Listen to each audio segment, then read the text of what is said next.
YouTube? It's Nerdy, and welcome back to the Transmissions Draft League, Season number 4. We have yet another weekly recap coming your way for week number 5. This was a really fun week. You know, we are starting to get towards the end of the season, so I am looking forward to wrapping this all up. And with the end of the season, of course, comes playoff scenarios. So in this video, we're going to be talking about week 5, making predictions for week 6, taking a look at the standings, and talking about playoff scenarios, and then of course kind of recapping some of the awesome stats from this week. So in week number 5, the season 4 sweepers took on the 10-star team and ended up getting that win in a sweep. They are 5-0 now, going into the last 2 weeks of the season. Amazingly, they technically are not without or out of striking distance for us for that number 1 seed. Unfortunately, we do actually need help in order to steal away that number 1 seed from them. But absolutely awesome job to 616. Undefeated in 5 weeks is no small task. Even if you want to say that it was an easier schedule, you still had to play the schedule, and I think that 616 has played it really well, so congratulations to him. As for Tensor, week 4 in a row of the same sets, and I think we have seen that it's starting to become very predictable, and I think that Tensor is going to start having a lot more issues if that continues. We'll see how it goes in week 6. I think that Tensor has a more interesting match versus the Flareons, but then he's got another matchup versus the Charge Beams, which, thanks to Tensor and Calm Mind slipping a little bit, is now firmly in the playoff race. Speaking of the Charge Beams, JKG's Charge Beams took down the Dream Park Duo Blades in a 2-0 sweep. This was a little bit closer of a game than I think the Duo Blades have had all season, which can be a sign of growth. The other thing I will say is that I do think that this could have been a little bit more one-sided of a game had JKG brought specific prepared sets, but overall, very expected outcome. I think that the Duo Blades definitely have got to go back to the drawing board, and hopefully they seek out some help if they would like to play next season. And then finally in the Dark Division, you had your Manchester Bewares taking on the Bit Breakers. We got that victory 2-0 once again. Dark Division all sweeps there. But your Manchester Bewares, of course, got that victory.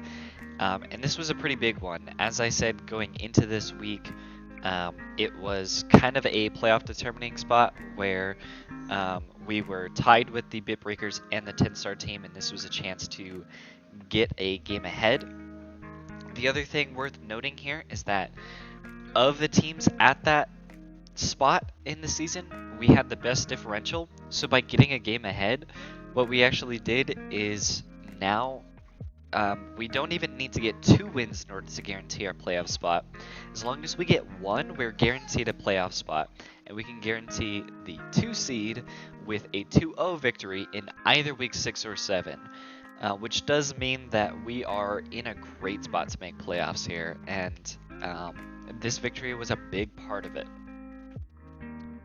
Moving on over into the Light Division, the Cretaceous Dracometers ended up falling to the Infernal Infernapes in a 3-game set.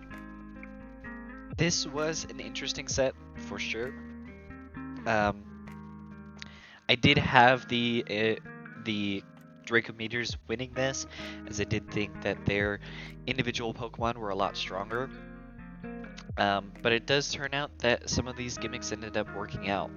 I do think that Dale is a little bit in a slide here after a couple of losses in a row. Obviously, starting out your season undefeated and getting 2 losses does feel like you're really slipping. That being said, they've both been really close losses, and he's still got an incredibly good differential despite that.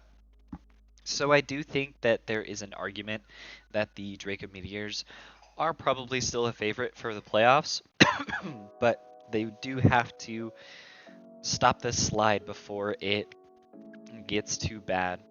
The other thing worth pointing out here is that the Infernapes did not use Primarina in this set, correctly identifying that Primarina not an important Pokemon here, and they leaned into some other Pokemon here. Unironically, Sneasel, in my opinion, was probably the most impactful Pokemon and ended up being a game changer for them there.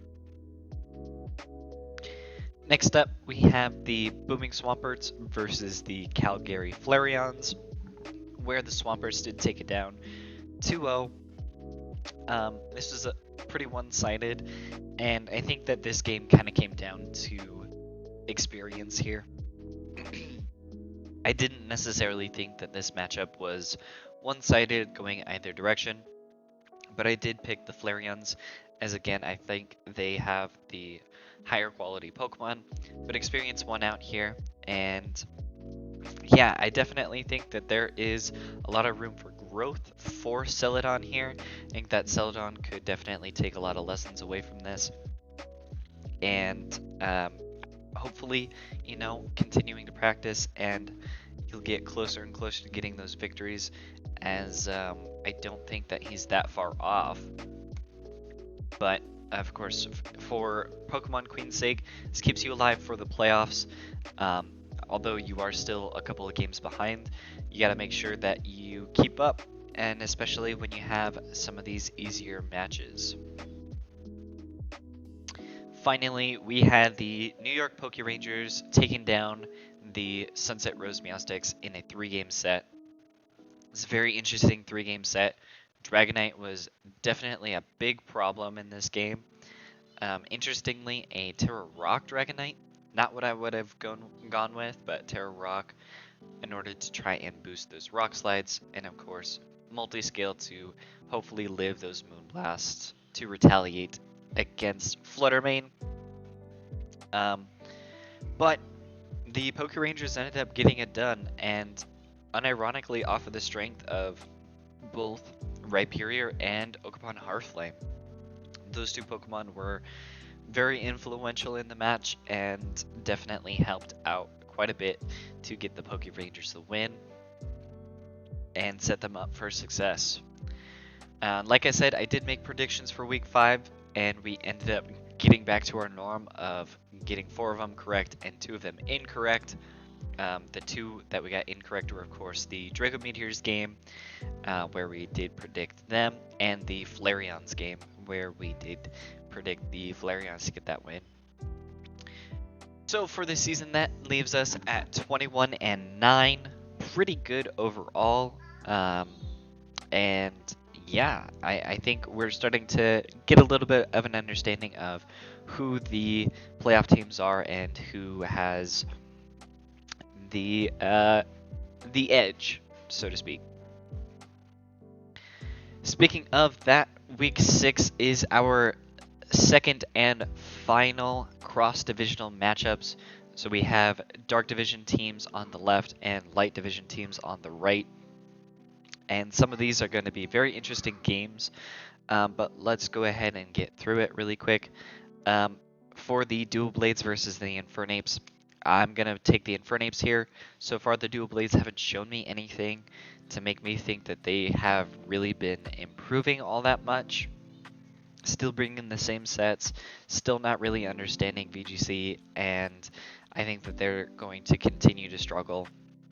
As for the Infernapes, this is a great spot to have an easy match like this, as we're only 2 games away from the playoffs, and you already have such a lead.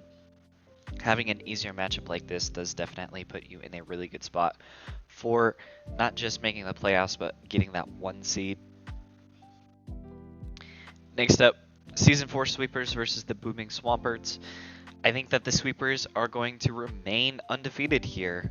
Although the Booming Swamperts are a very solid team and that have been played with a lot of experience, and they've given teams a lot more issues than I think that they would have previously. The problem is that the Sweepers are playing well as well, and I think they have a better team. And when it comes down to experience, I think these coaches are either evenly matched or I'd slightly favor 616 here. So I'm going to stick with the Season 4 Sweepers here. Next up, we have a heavyweight bout between the Manchester Beavers and the Cretaceous Draco Meteors. Of course, we are going to be predicting ourselves. The Manchester Beavers have got to get the win here. I think that this could be a very interesting match. We have a very fun game plan going into it, and make sure you keep your eye out for that. But we did record a team building video. Of course, some changes have been made to the team that I will highlight in the actual game itself. So look forward to that, but your Manchester Beavers are hopefully going to continue rolling into the playoffs. So let's see how it goes. Next up, we have the Bit Breakers versus the New York Poke Rangers. I think that this is a little bit of a closer match. I'm going to take the Poke Rangers here. Even when I think that the Poke Rangers have had really bad matchups in the past, namely the Cretaceous Draco Meteors, they ended up pulling it out. So although I think that there are definitely problematic Pokemon on the Bit Breakers that the Poke Rangers will have to contend with, I'm really not that worried about it, because I think that the experience of Ada and the absolute power of Hearthflame and Flutterby excuse me, can definitely overcome the Bit Breakers here. And I think that this will allow Ada to keep pace for that #1 seed. Next up, we have the Los Angeles Charge Beams versus the Sunset Rose Meowsticks. I can see this one going either way. I'm going to actually take the Meowsticks here, as I think that the Meowsticks have a similar type Pokemon that we had in our match versus the Charge Beams in week #1, where Araquanid is actually a huge problem for the Charge Beams. Now, I could see this going either way, of course. The Charge Beams can definitely lock in and give the Meowsticks a big problem. But with that being said, the Meowsticks have a lot of ways that they can play this, and I think Araquanid simplifies a lot of those game plans. But we've also seen that Rose has the ability to change it up quite a bit and throw in a changeup that can make the game a lot more muddy. So I'm going to favor Rose in this matchup. And then finally, we have the 10-star team versus the Calgary Flareons. I think that this is probably going to go to Tensor here. Tensor's 10-star team has been slipping quite a bit here, but the Flareons have really struggled to keep pace here despite having a really solid team in my opinion. I can see this going either way, and I definitely think that there are some problematic Pokemon that could make this really tough for Tensor in the long run. But Tensor's team does play itself a little bit more in my opinion, so even if Tensor decides to not change up the sets here,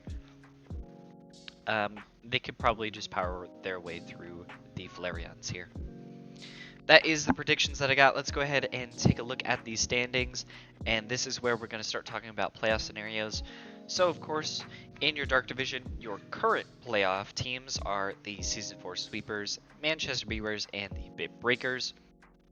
And in order for every team who can currently make the playoffs, this is what they got to do. The Sweepers are already locked in. They have their playoff spot guaranteed. And in fact, they can guarantee the 1 seed with only 1 more win. They are at least 2 games ahead of every team aside from the Manchester Beavers. So if they get 1 more win, they can guarantee their spot. If they end up losing both of their games, they still cannot get any lower than the 2 seed. Like I said, they are more than 2 games ahead of even the Bit Breakers, so this means that they at worst have the #2 seed in lock. As for your Manchester Bewares, we are locked in for playoffs with one more win. This is because as long as we get one win, even if Tensor ends up getting 2 wins, and he ends up getting the best differential possible, he cannot overcome us in differential, meaning that we are locked in. We actually guarantee the 1 seed with 2 wins and the Season 4 sweepers losing out. Of course, one of those games is versus the sweepers, so beating them does help our chances get there. But these sweepers do have to lose in Week 6 first in order to make that happen. And then we are guaranteed with the 2 seed as long as we get a 2-0 victory in either Week 6 or 7. So if we beat either the Draco Meteors or the sweepers in a 2-0 victory, we guarantee ourselves that 2 seed, as we are far enough ahead of the Bit Breakers in differential that with another 2-0 victory, it means that even with a 2-0 loss in the opposite week, we still guarantee that 2 seed. As for the Bit Breakers, they are locked in for playoffs as long as they get 2 wins. The highest they can achieve is the 2 seed, and that's if they get 2 wins, and if the Manchester Bewares, like I said, do not outplace them in differential. So basically, as long as your Bewares only get 1 win and it's not a 2-0 victory, the Bit Breakers can overtake and get the 2 seed.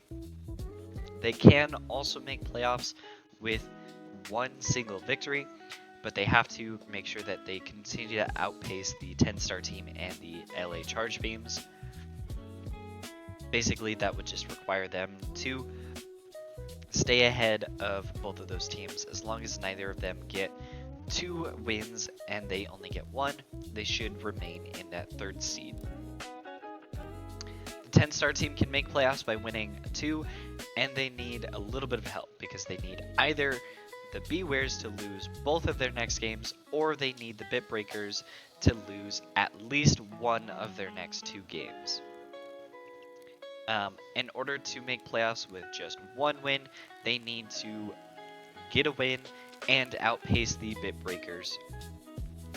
Essentially, the Bit Breakers would have to lose out in order to do that, because even with the 2-0 victory, if the Bit Breakers get even a 2-1 victory, they'll be tied in differential, and in that case, they will have the tiebreaker, as the Bit Breakers did beat the 10-star team in the regular season. Finally, the LA Charge Beams can also still make playoffs. However, in order to make playoffs, they need to win 2, and they need the Bewares to lose 2, and they also need... Basically, they need 2 of these 3 things to happen. They need the Bewares to lose 2 games, they need the Bit Breakers and the 10-star team to lose at least once. This being said, they also need to outpace both of those teams in differential. The Charge Beams do play the 10-star team in Week 7, so if they get the win there, they can outpace the 10-star team. And then they just need to outplace the Bit Breakers. Basically, as long as they get 2 wins and they can overtake the Bit Breakers, they should guarantee themselves a playoff spot in that 3rd spot. But we shall see. Moving on over to the light division, as unfortunately the Duo Blades are eliminated from playoff contention here. We also still have 5 teams that are in contention for the light division. For the light division, there are actually no teams that are locked in for playoffs yet. Every team is still in danger of losing their playoff spots, but of course, some of them are a little more locked in than others. For the Poke Rangers, you guarantee a playoff spot with 1 victory. And on top of that, if you beat the Infernapes and the Draco Meteors only get at least 1 win, you guarantee yourselves the 1 seed. This team can also get the 2 and 3 seeds even if they lose out. Obviously, they just need to keep pace ahead of at least 2 of the next 4 teams, but being this far ahead does help. That being said, The Infernames have basically the exact same playoff scenarios here. If you get at least one more win, you are locked in for the playoffs. And if you beat the New York Poke Rangers in Week 7, you guarantee yourselves that 1 seed as long as the Draco Meteors do not get 2 wins in the next 2 weeks. Next up for the Draco Meteors, you are locked in for playoff as long as you get 2 wins. Otherwise, you need to at least have the same number of wins as the Meowsticks. So if the Meowsticks only get 1 win, if you also get 1 win, you are locked in. If you get 2 wins, if the Meowsticks get 2 wins, you also need 2 wins, otherwise the Meowsticks will eliminate you. And if the Meowsticks don't get any wins, you can also get away with getting no wins as long as the Booming Swampers do not overtake you in terms of getting 2 wins and then beating you differential wise.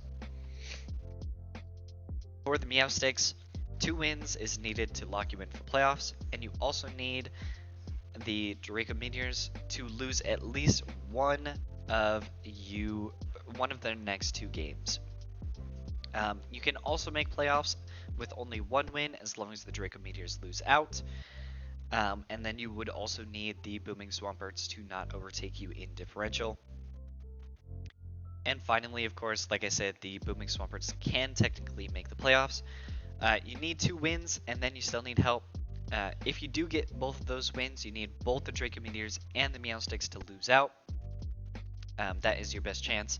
If you tie with either of those teams in wins, aka one of them gets 1 win, then you do need to outpace them with a differential. This would help a lot, of course, if you do beat the Draco Meteors in Week 7. And then all you need to do is outpace the Meowsticks as long as Draco Meteors also lose in Week 6.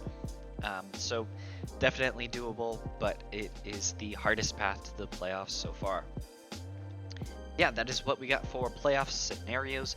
Remember, the way that playoffs are going to work is the number 1 seeds will get a bye for the first round of the playoffs, as we have the 2 seeds from either division playing the 3 seeds from the opposite division, and then you have the 3 seeds playing the 2 seed. So, that is how playoffs are going to work. As we're looking at the stats, of course, Primarina still sits on top, but we have quite a varied differential of Pokemon looking down the board.